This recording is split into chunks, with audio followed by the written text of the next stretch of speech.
টি-20 cricket থেকে বাবর আজম, মোহাম্মদ রিজওয়ান এবং শাহিন শাহ আফ্রিদিকে তাহলে কি বাদ দিয়ে দিল পাকিস্তান?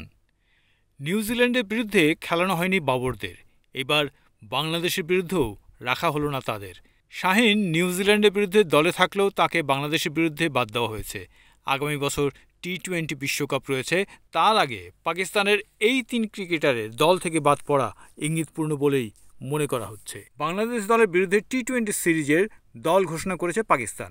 ঘোষিত দলে জায়গা পেয়েছেন এরই মাঝে এক বছরে সবচেয়ে বেশি টি-20 সেঞ্চুরির বিশ্ব রেকর্ড গড়া সাহেবজাদা ফারহান। ইনজুরি কাটিয়ে এই সিরিজ দিয়ে আন্তর্জাতিক ক্রিকেটে ফিরছেন সাইম আইয়ুব। এছাড়া পিএসএলে দারুণ ফর্মে থাকা ফখর জামানকেও স্কোয়াডে জায়গা দিয়েছে পাকিস্তান ক্রিকেট বোর্ড। বাংলাদেশের বিরুদ্ধে পাকিস্তানের টি-20 দলকে নেতৃত্ব দেবেন সালমান আগা।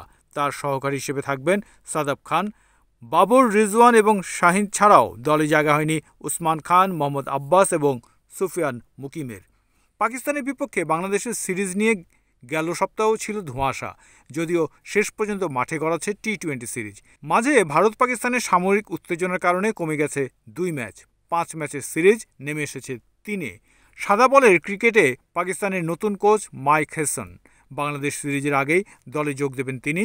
পাকিস্তান ক্রিকেট বোর্ডের সূত্রে জানা গিয়েছে, পাকিস্তান সুপার লিগের পারফরমেন্স দেখে দল নির্বাচন করা হয়েছে।